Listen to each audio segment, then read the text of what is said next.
That was one of the.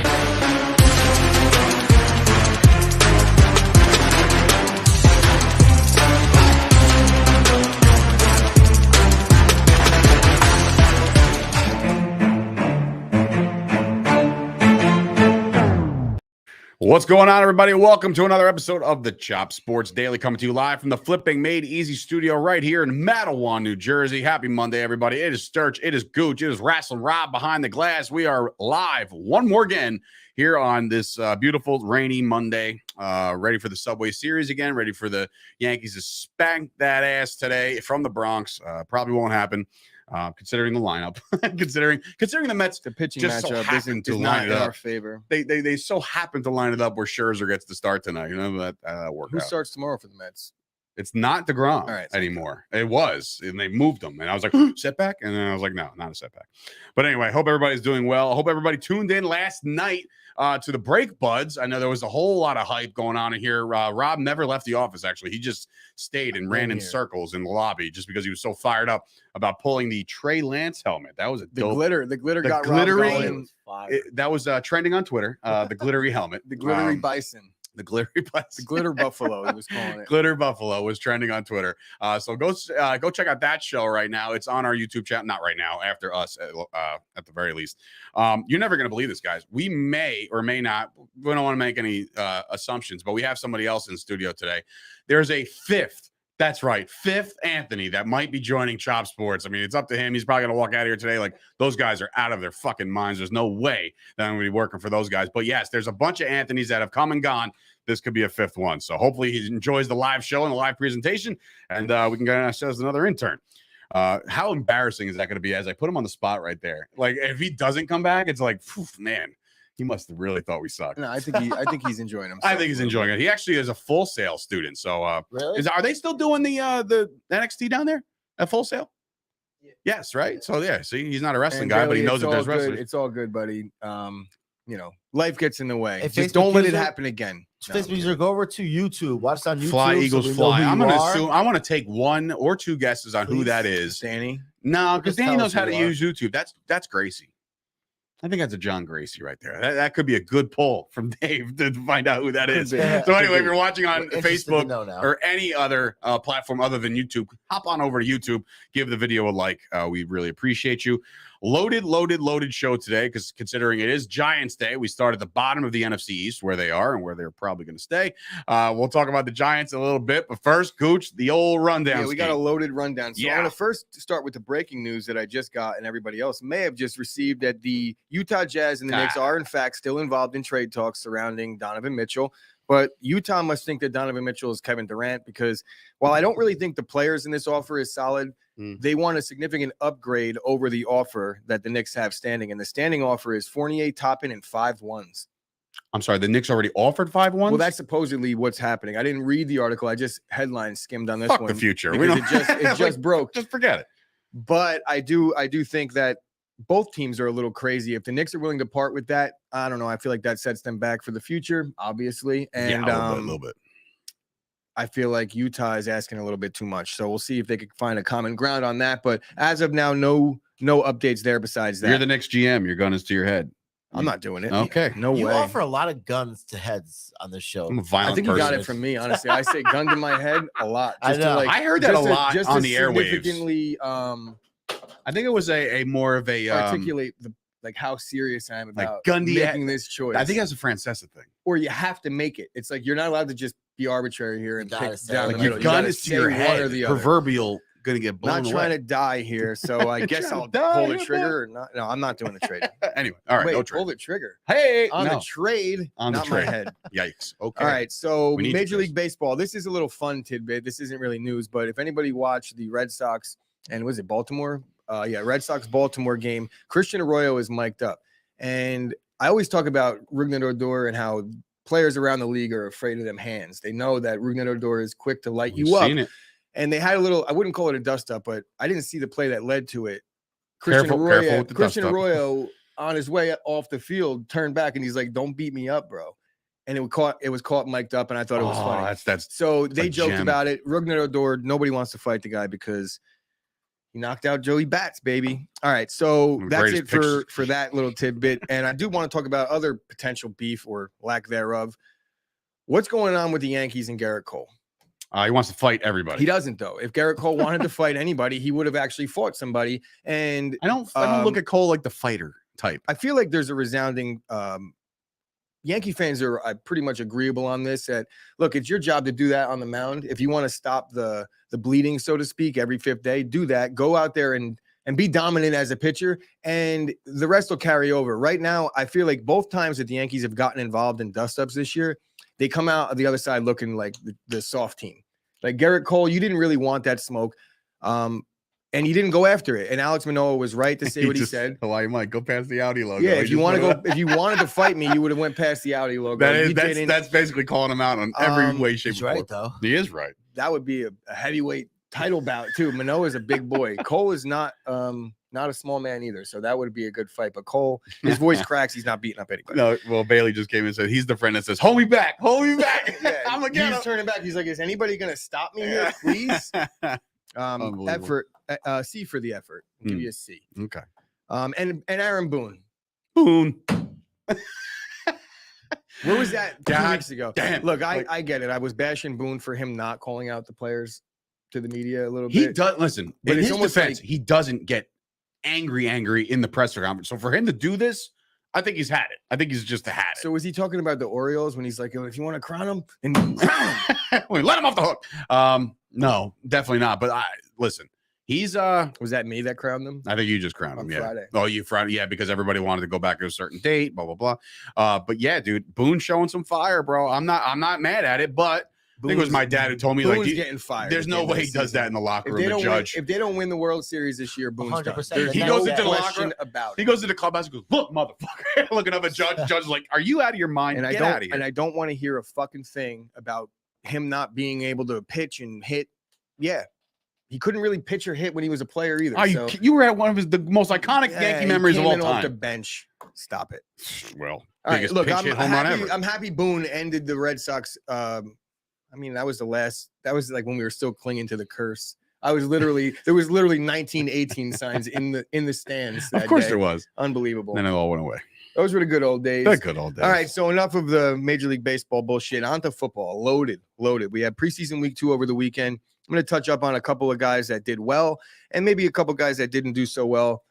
Brian Robinson right now is looking to be the RB1 over in Washington. Antonio Gibson's fumble woes continue. And while I do think he played well last year throughout the injuries, I think that there's a chance that you're going to see a muddled backfield situation in Washington. And at the very least, while Brian Robinson's stock is definitely rising in drafts and Antonio Gibson's maybe falling a little bit, I think that you're just going to see a muddled situation where if Robinson does well, he's going to get half the carries. Antonio Gibson's not going to get up. It's literally it's either a split or he doesn't get anything. And you also have to remember they have a pass catching back.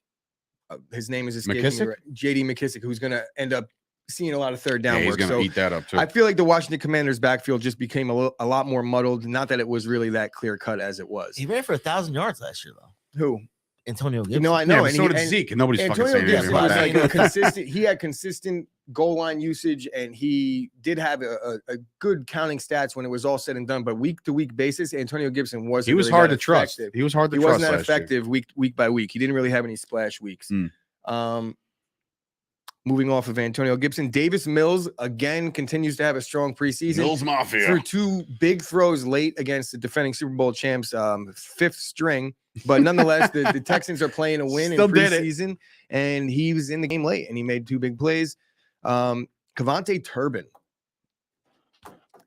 2 kick return touchdowns. An MVP on the roster. Earns himself a roster spot by halftime. They tell him to take off his pads. Sorry, Dave, I stole your thunder on that one. But yeah, Kavonte Turbin looked like, again, I'm going to steal your thunder, the human joystick. Oh, come on. He looked like a little Devontae Hall action out there. I'm just going to go. Not good for the NFC. Not good for the Packers if we're not able to shore up the special teams. Well, he'll probably score a touchdown against it. I mean, look, everybody's like getting listen, I'm very excited about the fact that we had a punt and a kickoff return. That doesn't happen in Dallas. But like what I will say is now just teams are going to just kick the shit out of the ball and there's not going to be a return. That's all. But also that's also an added that's good. That's a good thing. It's an average starting position of 25 yards. You're going to be better off. You're going to be better off. Super Bowl. Sort of this. I feel you. I get it. He wouldn't be the first guy that people avoided, and it always having a kick returner isn't a bad thing that they avoid him.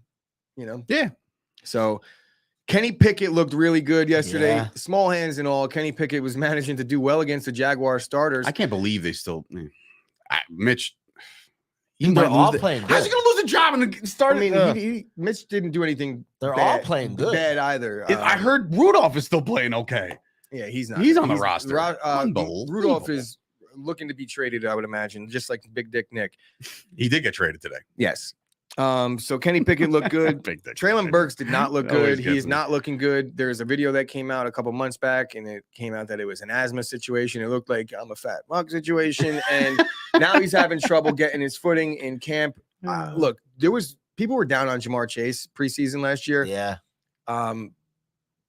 I'm not going to compare the two. Didn't Traylon they say Burks he isn't the see? same. He couldn't like. Traylon Burks isn't the same type of player. There was a drops issue with Jamar Chase. He did end up dropping the ball a lot last year, but it didn't matter.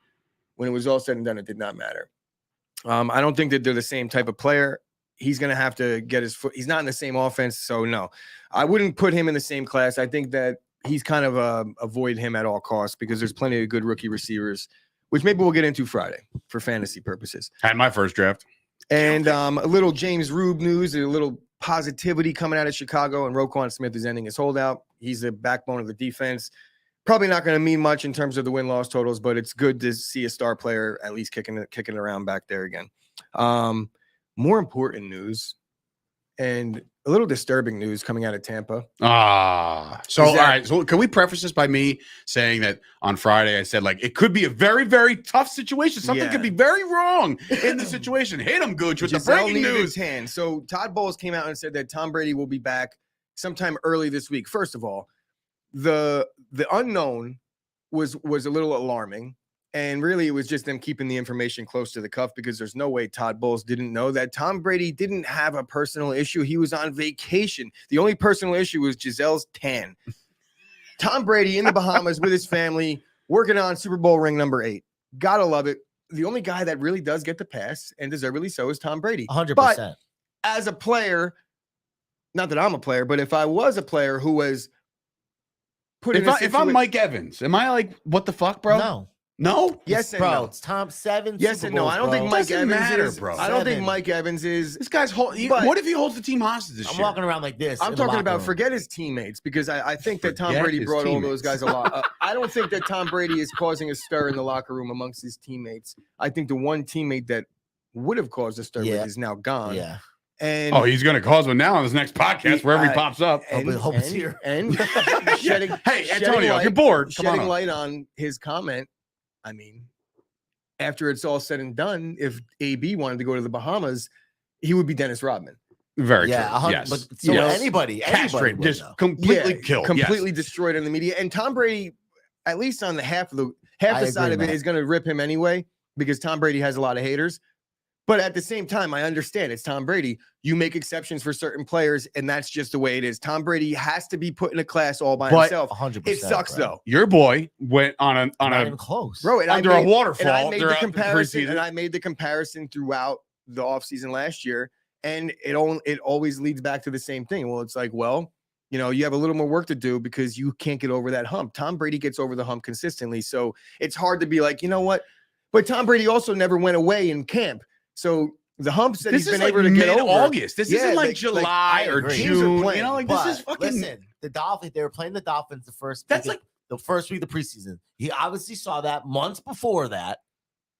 I'm not doing it. I'm not going. You know what it is? We're it's so playing funny. on vacation right here. I think it's more or less is just I'm doing what I want. But that's like going to a He was going to retire. He had other things. But that's like going to any job. Just any job. Me, you, Ashley, anybody here. Like can go to a job like, hey, Tom Brady I'd like to interview for this job. Okay, you're hired. Great. Oh, but I have this vacation planned. And that's exactly what Brady just did. Brady came back from retirement and said, I'll come back, but we just booked our flight on my private jet. Here's the thing. I'm going to need some time off. Here's the thing. Here's the thing with Tom Brady. Here's the thing with Tom Brady, though. What? He's getting – it's not like if he didn't play there, he wouldn't get to play somewhere else. He dictates it speaking of that, did you hear about that? Is that in your rundown? It is. All right. So good. as we just touch on the Tom Brady saga that's going on currently. I know he doesn't have a normal job, Rube.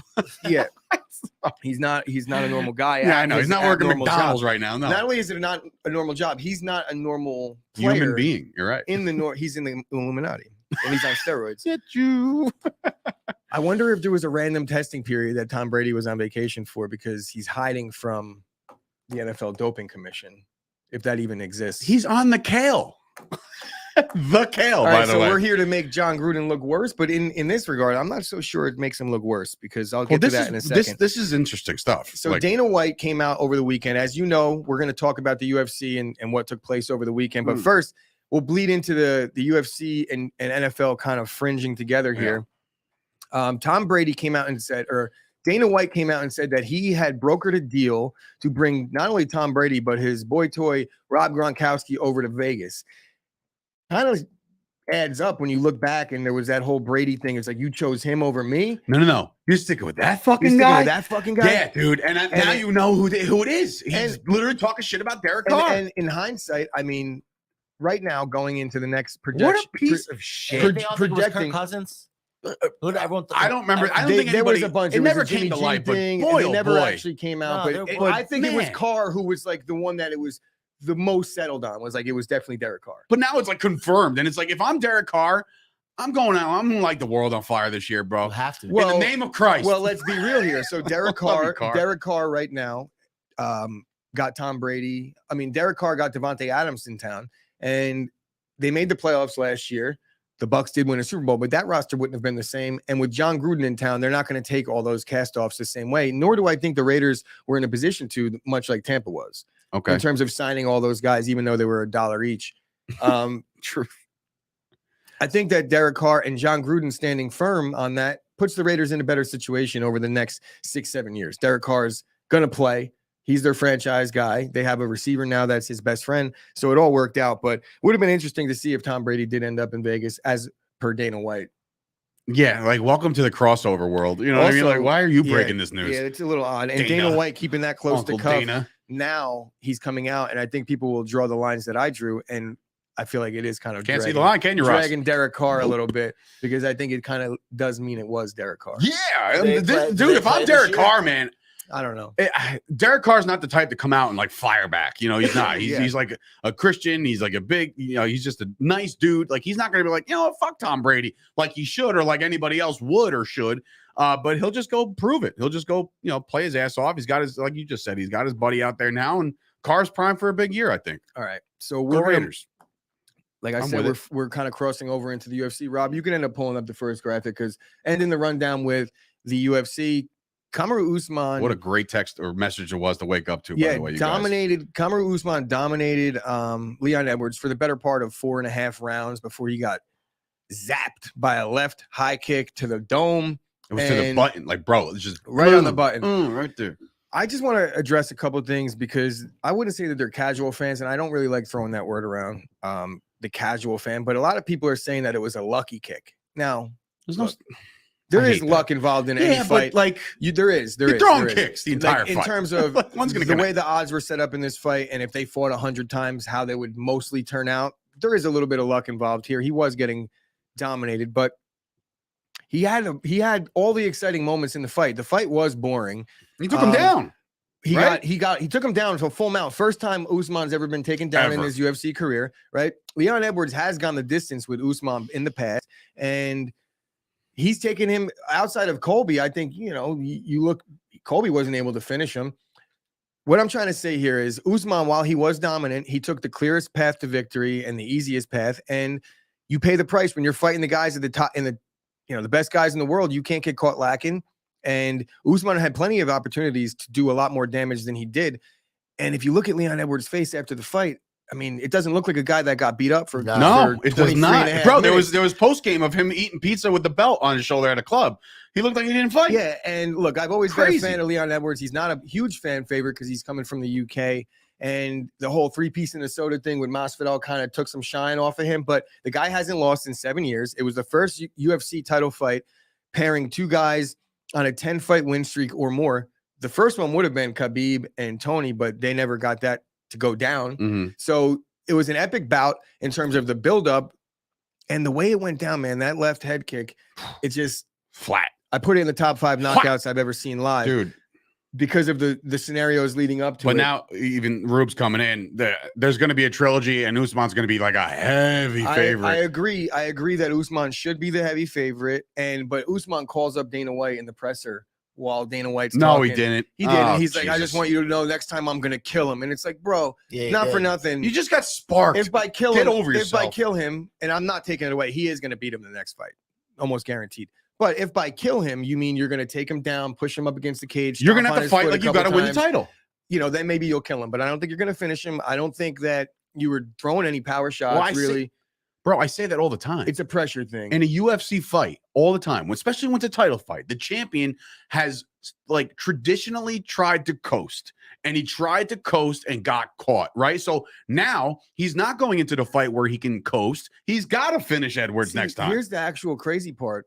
Going into the 5th round, Trevor Whitman was saying like he's exhausted. You could do real damage right now if you open it up. And I feel like Usman in the 5th actually opened it up a little bit more so. And I do want to point out, it doesn't really happen often in the UFC, but right before the KO, they were pushed up against the cage and there was not action happening. So it's actually Usman's lack of action that Herb Dean ended up. He's been doing that for 3 years, 4 years. Dean ended up stepping in and breaking them apart. Yeah. And said, all right, get up. So Usman's lack of action while having the advantage is what ended up getting him the L. I was talking to Bro, shout out to Bro for pulling the Trey Lance card yesterday in the break. I was talking to him and he was like, I kind of feel like, I don't disagree with the stoppage right there and then pulling them apart, but it doesn't happen often. And it doesn't really happen that late in a fight where there was no warnings. There really wasn't. There was a lot of fence grabs, but overall lack of entertainment in that fight until that one shining moment for Leon Edwards. Happy for the guy. Me too. Does the rematch happen next? Though? Right away. Right away. It does happen right away. Right but look, away. in the UFC, bro, there is no 6 months, guarantees. Leon Edwards could pull something in the training camp. This could get pushed back a year. I saw a couple comments in the Facebook group where I posted the knockout link where it was like, well, now it's just easier for Khamzat to get the belt. No. It's actually significantly harder for Khamzat to get the belt now because now they're setting up a rematch. Khamzat has to probably fight Diaz and then maybe even fight again. Anything could happen in said rematch. Was there a non-nut shot that paused the action? Yeah, too? again, it was Usman faking getting hit in the nuts. Dad, Jesus Christ. He absolutely 100,000% deserved to lose this fight in every way, shape, and form. And I've never been an Usman fan because I'm a Colby guy. So like Usman's been like a thorn in the side for years. But and look, I'm not about to sit there and say that he wasn't going into this fight the pound for pound best fighter in the world because he probably is. Pound for pound, what? Headshot, dead. That was the greatest line. And honestly, I'll be using that for some time. Wait, who said that? That sounded like Leon Edwards right after. Oh no, I didn't sound like. And just a post-fight interview in general. I forgot he's British. There's something special when you see a guy realize his dreams, like in real time. When you watch Brandon Moreno win the belt in Mexico, and like that shot of him just taking it all in.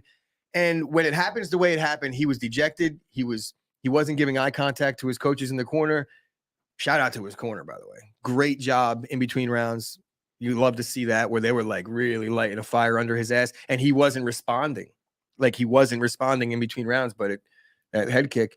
But like I was saying, it's a special moment when like he started to realize what just took place from the trenches, baby. He was down on the cards, and he said, "Yeah, I was down, but I wasn't out, and you got to put people away in the UFC." So shout out to Usman. And quick, just want to touch up on the co-main. Anything can happen here, Anthony. Just so the co-main was an entertaining fight. Luke Rockhold. I'm happy for Luke Rockhold. I don't like the guy, but he's a pioneer in the sport, and he's been around for a while. I've seen him fight for the last. The Jose fight? No, 10-15. That was boring, but we'll talk. Jose lost a decision. Sucks, but hey, moving on. Luke Rockhold fight was a banger. Him and Paulo Costa, another guy that's just growing on me. I'm not a fan of the fighter, and I feel like the Adesanya saga kind of took some of his shine away, but he's building it back. Look, that was just pure entertainment. Luke Rockhold was gushing blood from his nose, and he was on top. Yeah. And just dripping all over him? No, but he did what everybody that you'd say, if I'm in a street fight, I'm going to blow snot in his nose, in his face. Like, you hear certain guys that fight like animals. Luke Rockhold has this like pretty boy look. Look, motherfucker fought like an animal. He didn't win, fought hard, but the most disgusting thing I've seen in a UFC fight was he was leaking blood, and he put his face on purpose, in his eyeballs, 45 blowing blood, and Costa's face was just covered. Are you kidding? Mouth open, bro. And after the fight, Costa was like, "Yo, that shit was COVID? Weird." Yeah, COVID. Like, guys are bleeding all over each other. But Rockhold, it was good to see him go out on his shield because the last 5 years he really hasn't fought much, and the 4 or 5 fights before that he got ended rather violently. So the book on him was that he had no chin, and he at least proved that he could stay in there in the pocket. And 4 years off, there wasn't really much ring rust, but I think his chin kind of held up well. So congrats to Luke Rockhold. If it is a career, you're a piece of shit, but you know. Bailey came in and said, anything can happen here, Anthony. Quotes, and he says, then quotes, gets COVID. He's gonna walk out of here like, yeah, it was a good first day, but I'm not feeling very well. So anyway, and that I guess that was an extended rundown version, but that's it for me. UFC. What a great, fantastic way to wake up. No, actually, it wasn't a wake up thing. Yeah, it was, because I was watching the Cowboys preseason game on Saturday. Over the UFC, which everybody's gonna be like, you watched the preseason game over UFC? Yes, I did. I'm a Cowboys fan. I'm a diehard, so that's what I'm gonna choose. And I said to myself, you know what? Fuck it. I'll just catch the main when the main happens. I didn't make the end of the Cowboys. He fell asleep a couple minutes before Usman did. Literally, like 12:30. Oh, I like that. Very good. Well played. But he was with his eyes open. Yeah, I slept my eyes closed. Open.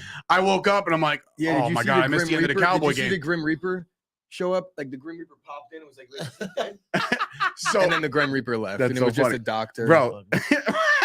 So that's what happened. I got up in the middle, like, and just out of a slumber. I'm like, what just happened? I was like, oh my God, I missed the end of the Cowboy game. I was like, oh fuck, I missed the Usman fight. It doesn't matter. Usman probably stomped him out. Go to the group chat, and I got Gooch in there. It's like, wow. He did stomp out his foot a lot. He did stomp him out a little. Did he try the foot thing? Tried the foot. He's such a bitch. Anyway, so that's the end of that. No, look, Usman fought well. He did what he had to do. 4.5 rounds of control, basically. He lost the first round. He got taken down. He got mounted, and then he gave up his back. So the first round, like I said, all the excitement from that fight was delivered by Edwards. It was just bookended. It was first round, and then electrocuted him at the end. Zap, you're dead. Yeah. All right. Anyway, so wait, my bad. Here we go. Michael Perry defeated MVP in a wildly entertaining, brutal slugfest. And what they do in bare knuckle is like almost like so that guy that we watched, he win? No, he lost. He didn't even touch the other guy. Like the only thing the other I'm gonna go out there, I'm gonna give it all. The only thing the other guy had wrong with him was he had really fucked up bloody knuckles. Like he lit him up early. I'm sorry. My dad has called it a million times about the UFC, and I'm always like, Dad, it's a sport. It's like there's jujitsu or jiu-jitsu. It is not for the faint of heart. Bare knuckle fighting? It's not for the faint of heart. Are you out of your fucking minds if you do that? I love it. You're all crazy. You could give them each a sword. I'm talking about if they sign the waiver, I'm down. like sword fight. I'd rather watch a fencing match because that it's like they got the protective gear. You're going out there and wrapping your hand with like a piece of controlled violence. Controlled violence. Beating the shit out. I'm like, is the best form of entertainment. Not controlled, that's though. controlled. I feel like it's not controlled. You will never see bare knuckle boxers not respect each other after they fist fight. That should go for UFC not too. Afterwards. Yeah, depending who you are. I understand. Like maybe not in the moments directly afterwards, but there's been some heavy beef brewing for quite some time against guys that fought each other. And there's people that's selling it too. They probably know. There's people out there that belong nowhere near it. Like my beautiful love of my life, Paige Van Zandt, just getting killed every time she's there. They should always the whole time. Your pretty face, you're gonna get fucked up. These guys are psychopaths, and a lot of them don't understand. Don't have an off switch. Which is a little sad to see some of them just get the shit beat out of them. Yeah. And a lot of the guys that I think are UFC castoffs don't belong because they have the big name value, but they don't belong and they're getting beat up the way they are. They're not boxers. They're not fighters. They're like, they're scrappers. Anyway, combat sports, baby. Gotta love it. I do want to let you guys know that the Chop Sports Daily is being brought to you in part by the Fusco Insurance Agency. That's right, Michael Fusco doing it all over there. Contact him right now. I don't know where my read is. I guess when you guys clean off the tables, it could be that over there. No, it's another piece of paper. Could be that over there. I did not have my read today. I'm sorry for that. Fusco, you're my guy. So if you are looking for retirement settlements or you're looking for anything like that, Michael Fusco is your guy. Be sure to contact him, FuscoInsuranceAgency.com, to go check out your wealth and planning and all that stuff. I know I said comprehensive retirement plan a trillion times over, so that's what he's going to help you do. Fusco's our guy. We also want to give a quick shout out to the people over at Dat Chat, which is, by the way, one of the coolest social media platforms going right now. No censors, none of that stuff. No screen sharing, no screenshots. You are safe over there, unlike Facebook, who gave me another flag when I said I wanted to beat somebody into dust over the weekend. So they're like, you can't say that. I'm just like, yeah, but it was like a hypothetical, whatever. But there's no contest. Maybe if you change dust to glitter. There you go. I want to beat somebody into glitter. Yeah. So there you go. And then, of course, SteveAspar.com working on the brand new ChopSportsMedia.com to be launched on September 1st. I want to also shout out the New Jersey Film and Television Commission for sharing our stuff today. I'm really appreciative of that. A lot of cool things happening over at Chop Sports. But just so you know, and this is going to throw Anthony for a complete loop, we are also being brought to you in part by Manscaped.com. Right, Gooch? We are. So if you head on over to Manscaped.com and use the promo code ChopSports, you'll have some clean-shaven balls for 20% off your entire order. You head on over to Manscaped. They have the Performance Package 4.0. It has the Lawnmower 4.0 with a 400K LED light for the dark underbelly of man. No worries about the taint jungle in your gooch. Not me. I'm talking about the hair between your ass and your balls. That is, in fact, a gooch. Gotta clean them out. Does that suck? I love it, bro. This is, your whole life, does anybody ever, I was called starch a lot because, I was a bigger kid. It was always a taint to me and a chode. And then it became a gooch later on in life. And I was like, dude, do you want to get fucked up right now? And then I just owned it. I don't care. I embraced it. I am gooch, the gooch. But I am a clean shaven gooch because I have the Manscaped 4.0, the Lawnmower 4.0. So head on over to Manscaped, use the promo code ChopSports, and don't forget to exfoliate your booty hole when you're done shaving it. Oh my. And that is where we lost the ability to grab another intern named Anthony. He's done with that. I think he can handle it. He's going to be like, you know what's so funny? Me too. I got the cleanest asshole in the game. It's like, great job. Everybody's bonding here. Ashley's about to lose her shit. She's like, I can't do all this Sam talk. Grasso, thank you, buddy. I appreciate your participation as always. Sam, you've been holding it down with us since day one. Sam is an avid I couldn't supporter. tell you how much we appreciate you and the entire Grasso family. Oh, the Grassos are the greatest. Speaking of not being the greatest, I guess it's time to talk about the New York Football Giants, ladies and gentlemen. I've been waiting for this one my whole life, really. Waiting for Thursday when I talk about the 17-0 Dallas Cowboys. But I will start talking about the New York Football Giants. And we watched them last night during my draft at home. Shout out to all my Ford's Fantasy Football draftees, 17 years running. So shout out to those guys. But yeah, so the Giants. Look. Vegas seems to have a way better expectation than we do, or I do at least. I don't know what Gooch is about to say. We don't talk about this in pre. But Vegas got the bar set at 7 after winning 3 games last year. 4 games last year, which says right on the screen. I'm an idiot for not even knowing that. So basically, Vegas said, what you guys did in the offseason. is just dropping heaters in the fucking comments. Not to interrupt. That's first of all, he came in with the comment before when you were doing your read. Oh, God. I said, you give him both swords and I watch them. And Stimmy's like, I don't know about watching 2 men sword fighting. I get where you're going with that. Hey now, Stimmy. But if they use Manscaped, it's not that. I guess we'll start the Giants over again for my Giants. editing purposes. Sorry, no, it's all good. So the New York hairy feet. Stimmy. Stimmy's the man. Check that out, buddy. Anyway, Ben Wex was waiting for this one. Everybody's been waiting for this, and they're waiting on the edge of their seat to see how good Dave could possibly talk about the Giants this year. Well, I'm here to tell you that's not going to happen.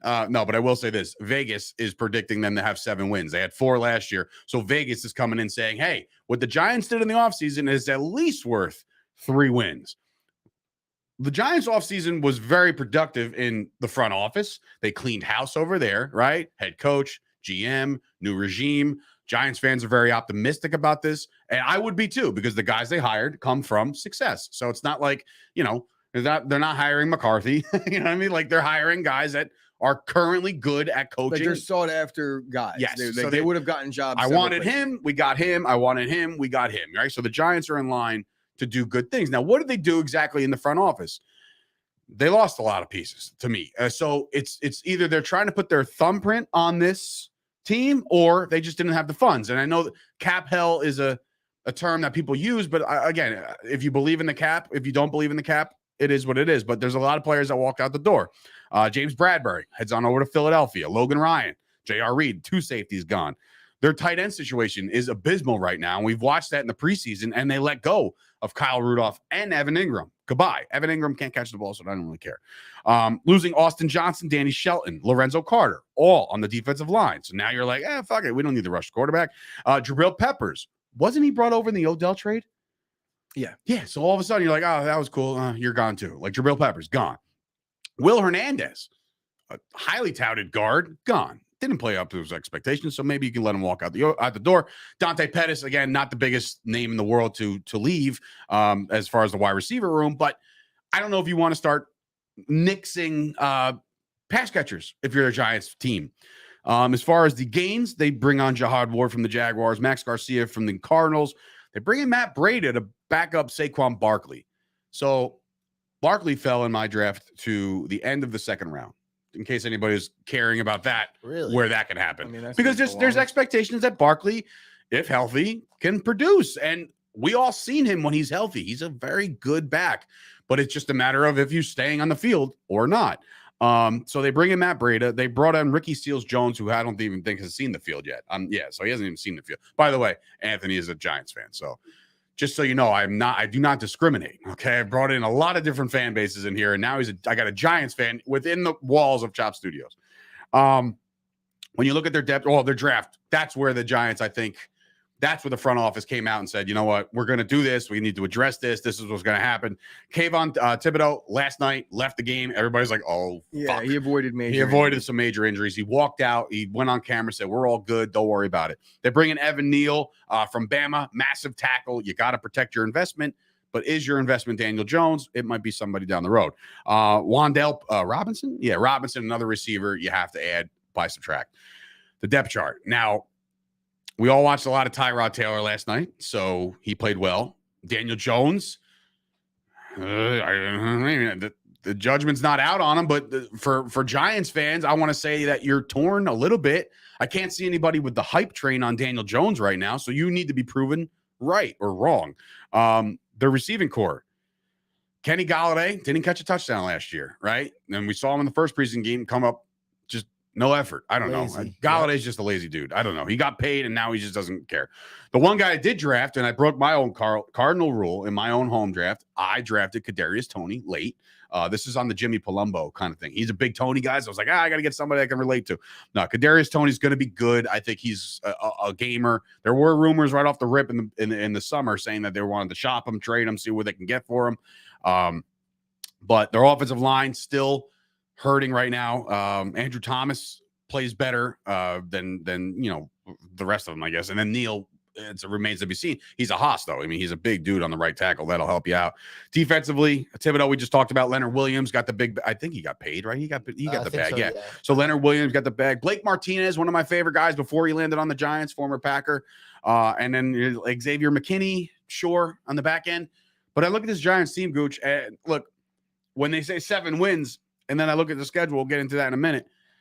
Where's your forecast for the New York Football Giants right now? Well, I do think that Brian Daboll is going to quickly enter the ranks of the top coaches in the NFL. I think he really is a good coach. He hasn't had the experience yet to prove it, but I'm very confident that Brian Daboll is the right guy for the Giants job. I also believe in their general manager, and I know that going into this season, there's a little bit of they get a pass because the quarterback isn't theirs.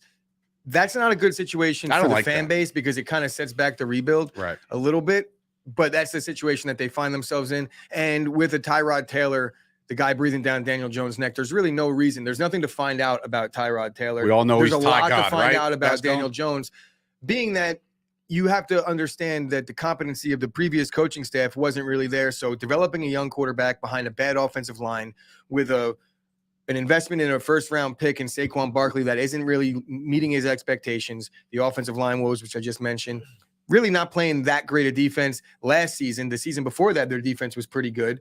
But the Giants, I think that there is a decent core, but the quarterback position is what's scaring me. If Daniel Jones, they could get even a little bit out of him or just move off of him altogether right away, the short leash on Daniel Jones, and just let Tyrod Taylor go. I think Tyrod Taylor is not going to hurt that team. I don't think he's going to do much to step up and win games for them either. Daniel Jones, he could win games for them because I think he's more talented, but I also think the decision-making and maybe the confidence that the team might have in him, it could spiral out for the Giants if Daniel Jones is the quarterback and he doesn't play well early, depending on how long that leash actually is. A lot of people in the comments saying that it's Tyrod Taylor is going to take over this job. Now, I ask you, just because I'm curious to know your thoughts, but like, do you think we live in a world where the new coaching staff just simply says, you're done here? Like you're done here. I do. Like it's Tyrod's team now. Not before he fails. But I also think what's your definition of failure? What's the start that he needs to have? The reasons why they're losing games is because of him. If that's the start that they have, where it's like they're in position to win games and then a big pick. Look, I think that there's more of a chance that Daniel Jones, and now you're probably going to roast me for this, I think that there's more of a chance that he actually plays well than he gets pulled. I don't think he's going to play. I'm not roasting anybody. Excited, like I don't think he's going to exceed, a Kirk Cousins type of anything ever in his career. That's the type of guy I think his ceiling is at. But if he could manage to turn it around, look at guys like Tannehill.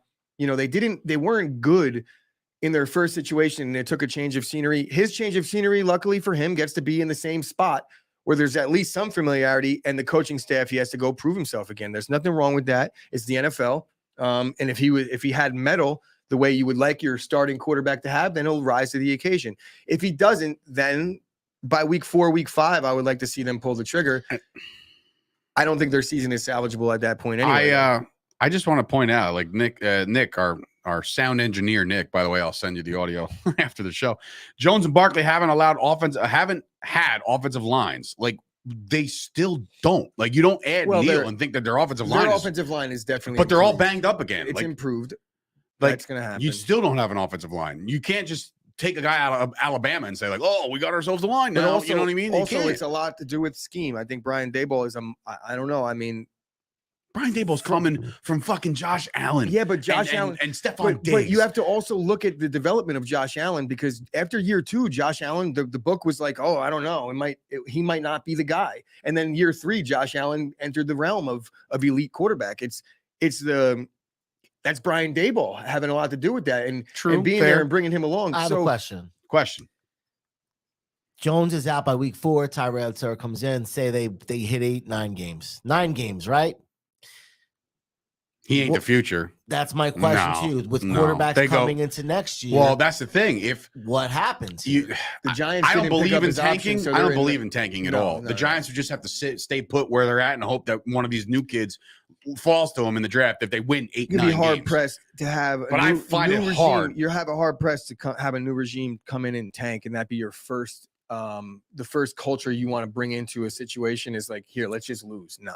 I'm just saying, what did I say about Tyrod Taylor? That's another Tyrod Taylor situation where he gets these guys going and then he's out because the rookie came in. Well, look, I mean, you owe it, and I see James Rube coming in and saying it makes no sense. That's what I thought. It makes no sense to have Tyrod Taylor start. It doesn't, and that's why Daniel Jones is starting. But when you have a locker room full of vets and Daniel Jones isn't getting it done, and the locker room is calling for the other guy, whether or not the Giants want to do it for team development purposes, they almost have to, because you saw what the Dolphins were doing with Tua and Fitzpatrick back in the day. Yeah, the rotation. Same deal. Like, you look, if the locker room wants the best guy in the position to make the team win, you owe it to the vets. They're not tanking. I would feel like Jimmy Palumbo getting involved here. Can you judge a team based off preseason games? I'm not judging a team based off preseason games. I'm judging the team based off their 4-13 record last year and what they did in the offseason. I don't think anybody even brought up. I don't even know if the Giants won or lost a preseason. They won last night, and what they do in the first game? They won. Oh, they're 2-0. Heads up, they're no Baltimore Ravens. They're no Ravens. Yeah, we didn't touch that. And then the Ravens 22 in a row. But anyway, did you bet that game? you were talking about it. I was talking about it. I should have bet it, but my brain doesn't work right. So anyway, I'm not judging them based off of what they've done in the preseason. And like I said, expectations by the Giants fan base are high with a new regime, so that's good, fine. Now we go to the schedule. You find me all these wins. Okay, here we go. We got Kyle popping in with the Montgomery signed jersey, has entered the chat. Oh, yes. Kyle pulled a fantastic signed jersey yesterday and on the Break Buds. Be sure to go check that out. Schedule. Sauce. You're 0-1, by the way. You're not going to Tennessee and winning. So that's not going to happen. Then they get home and they play the Panthers. I said this in the Panthers thing. The Giants will win that game. I think the Giants win their home opener. Why not? They're they're not like incompetent. You know what I mean? Like the Giants will push the ball down the field. They're going to play defense, and I'm not sold on any of this shit, but I think that they're going to be okay. Then you're going to get the fucking brakes beat off you in Monday Night Football. Dallas Cowboys coming. I'll be in that game. Me and my brother are going. Here we go. Anyway, and then you'll get your second win of the year the following week. You're going to be like so pissed off. The Giants fan base is going to be up in arms, and they're going to be like, we're 1-2. It's going to suck. But then you're going to go and beat Justin Fields. And you're going to win. You're going to go 2-2. All of a sudden, whispers. Here we go. Oh man, the Giants, are they a 500 team? Are we going to win fucking 8 games? Well, we'll see. So then they go to bloody old London for Aaron Rodgers to just dice them up. That's what's going to happen in that game, which, again, I still firmly am behind no international games to be played because it's not fair, and I'm not about to say it.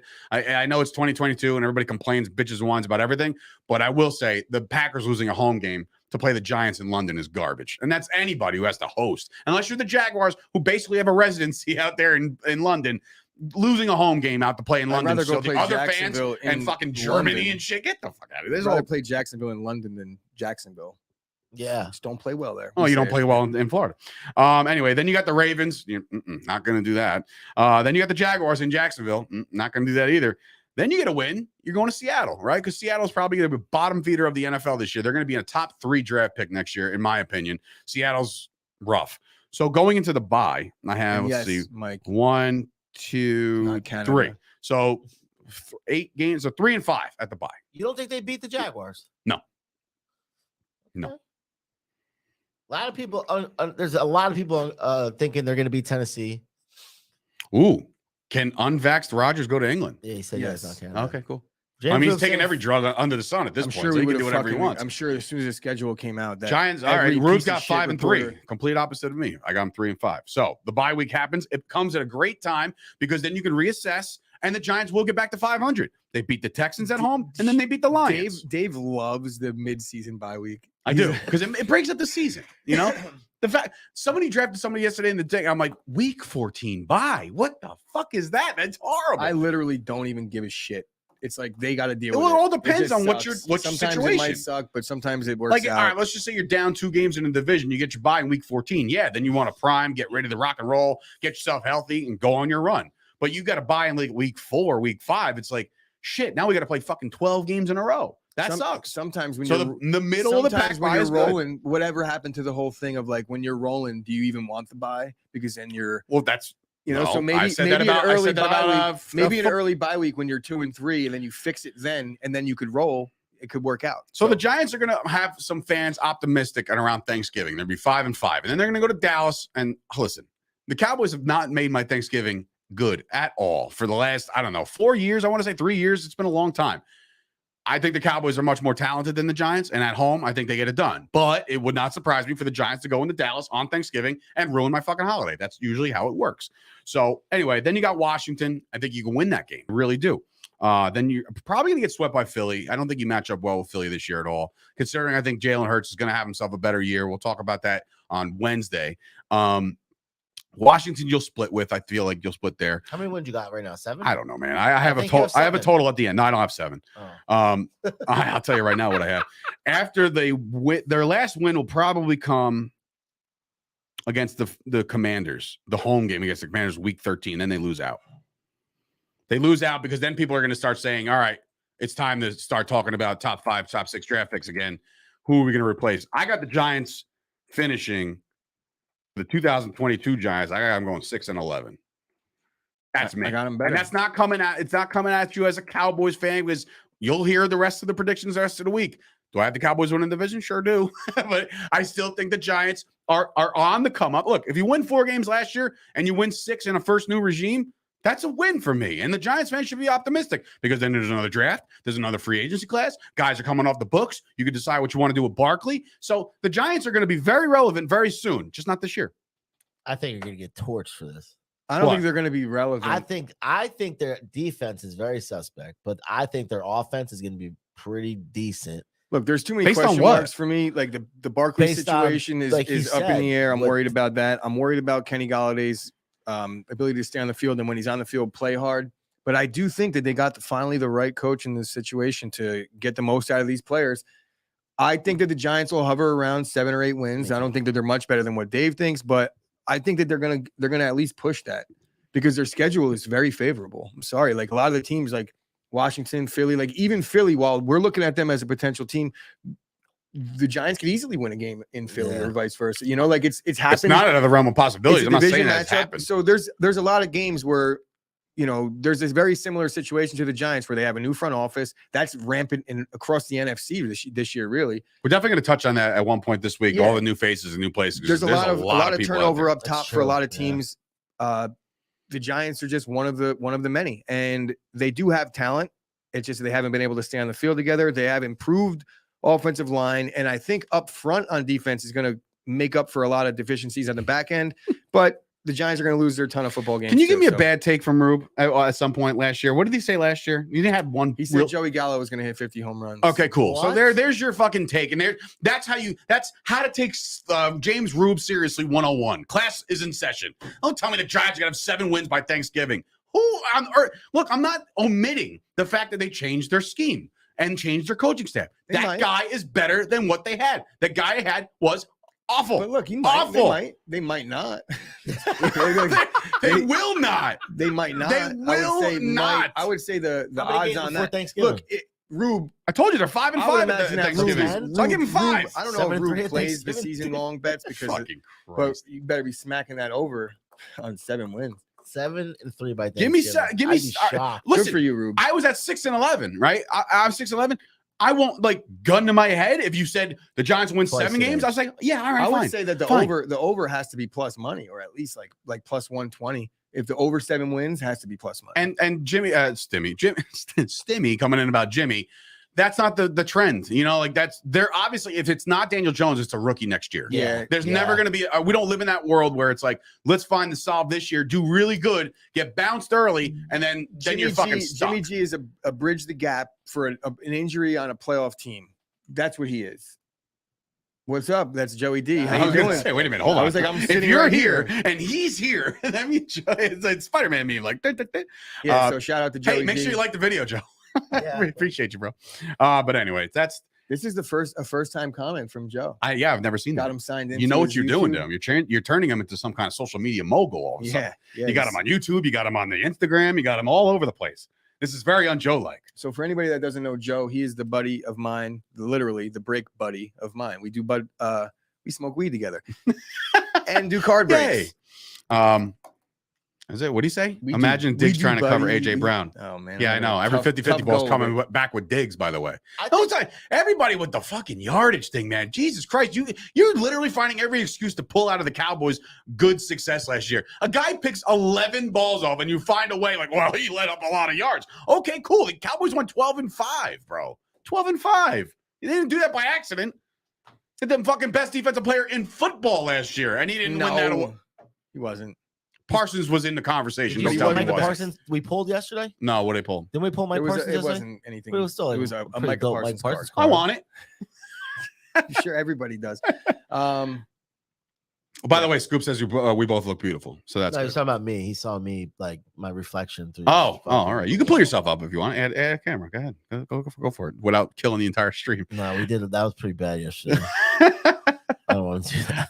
I don't know what you just did, but you're good. Anyway, that's the Giants in a nutshell. Tomorrow, is that true, Mike? Everybody better like the goddamn video. I tell you guys every day. It's so easy. Even when the video's over, go back and like it. You know what Kyle's excuse was yesterday? He's like, it's a TV thing. Yeah, I do it from my TV.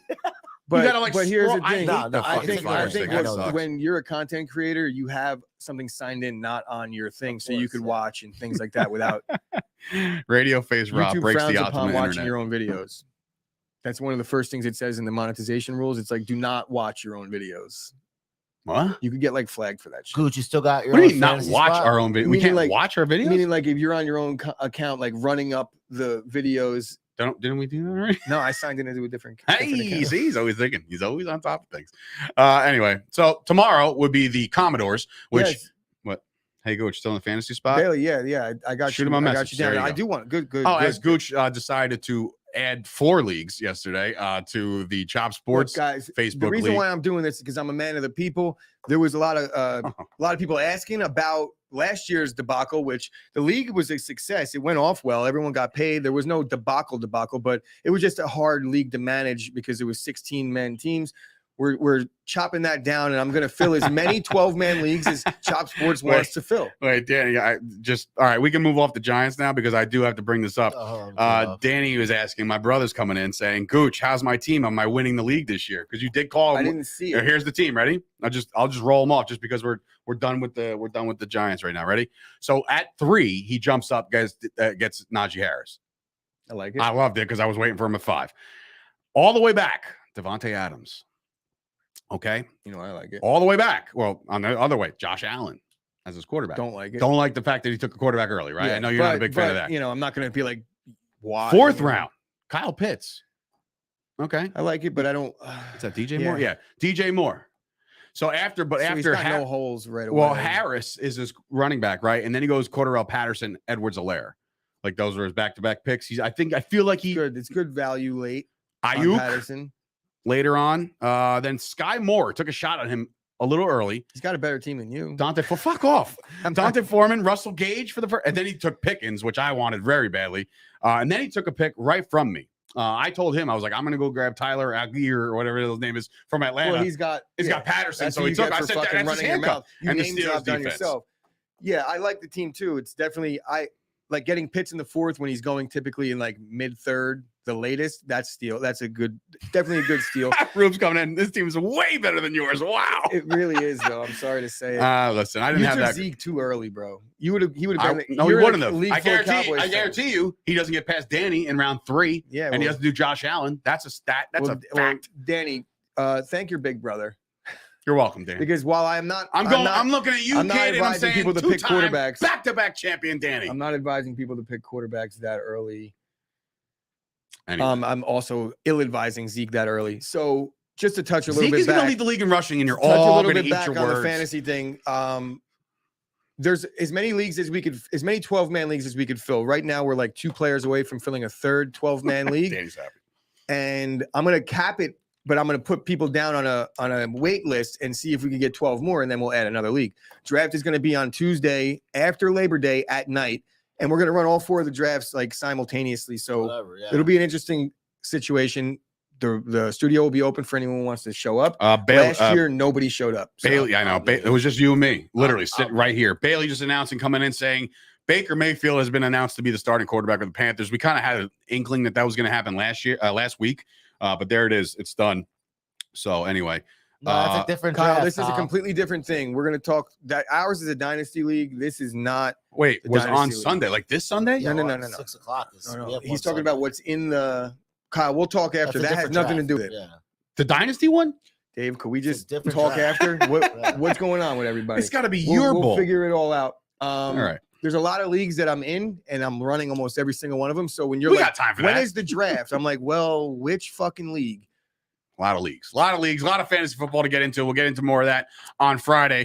I will promise myself that I have a better draft coming up this weekend. Joe Angelo's league. That's the league I really, really want to win because I really, really don't like a lot of those guys in that league. Sauce, where have you been? Kidding. Stimmy is wondering. He hasn't seen you on the Grinder app. Using his burner account. It's called Husky Lotus. Husky Lotus. Boy, Husky Lotus. Shout out to Tommy. Brand new Fight Factory dropping tomorrow. Yeah. Be sure to check that out as we record later on today. Brand new Jimmy Palumbo show dropping tomorrow, so be sure to get involved with that. Please like the video, subscribe, share, do all the social media stuff that we ask you to do so kindly. Helps us in the old search and the algorithms and all that stuff. So that's a show. That's a Giants show. So I hope the Giants fans aren't too mad at me. I do see a couple text messages over here. So I'm wondering if people just like totally shat on me, but whatever, man. Whatever. I gave you relevancy next year. How about that? You're going to be in the conversation next year. This year, not so much. Daniel Jones is your quarterback. You're not in the conversation. I'm sorry. Hey, Rube, I'll see you over there, buddy. Let's link up. Oh, that's right. Okay, so Rube's going to the game. You're going to the game? Yeah, I'll be at the Yankees-Mets game tonight to watch the Scherzer Fan 11. How's the weather looking? An 8 through 8. 50-50. All right. That game will start at 9 p.m. Wet. You know who didn't get wet? Leon Edwards. I see what you did there. Headshot. Dead.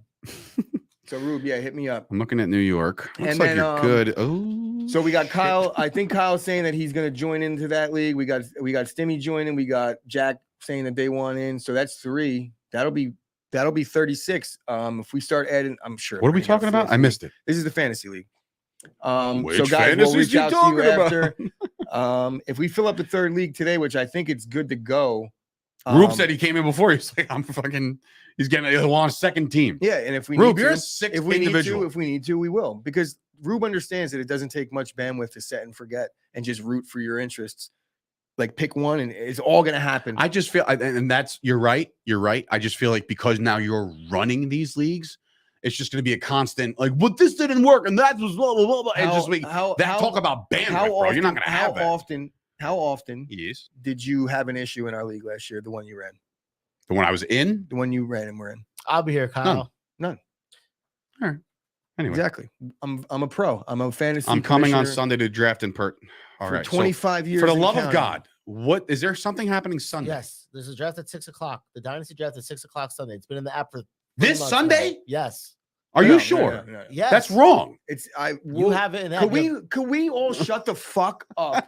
Why can't we talk? We got viewers. Why can't we talk? Because you're asking me like it's Sunday. It's like, bro, do I just literally said? Did I do that? I don't know. Yes. We'll figure it out. I'm in 31 leagues, guys. They're all canceled. Fuck this. I'm not dealing with any of that was my goal the entire time. My entire time, I was like, can we get Gooch to just shut them out all down? Yo, if you could look into any of these chats when I said, guys, nobody reads shit. Because I can promise you, I can pull up a fucking thing. You set the gap for Sunday. And that's why they're and then. But here's the problem. Like I said, nobody fucking reads anything because I said, guys, I set the draft in the app because I wanted to set the draft order. Text. And then I said, everything is fluid. If this person can't make it on this day, like I'm setting it so we could kind of collectively massage. Yeah, I'm assuming that if you set up a league in Sleeper, you have to put a date. We'll be okay. We'll be okay. The league will be drafted and we will have our players. Everyone okay? I'm not okay. Fucking got me worked Casey up. Hammond, Sturge gets mad when you badmouth Zeke. Gooch gets mad when you talk scheduling. Kryptonite. All right, let's get the hell out of here. Thank you guys for watching. We appreciate you. Like the video. Tell your friends about us. We'll see you back here tomorrow for the Washington Commanders. I wonder which awesome sports media company decided to name them the Commanders before they named themselves the Commanders. I can't put my finger on it. And just so I could be clear, I'm blowing up the group chats. It's a Sleeper app. They have a group chat for each league there. I'm tired of it. If you don't read it, it's on you. That's it. Wow. All right. Banned. So it is written. So it shall be done. Done. All right. Sturge, Gooch, and of course, Wrestling Rob, Anthony, Ashley, the entire community here today. We'll see you guys tomorrow. Kyle, fuck you, bro. Oh my God. He's like, I'll see you Sunday then? Question mark.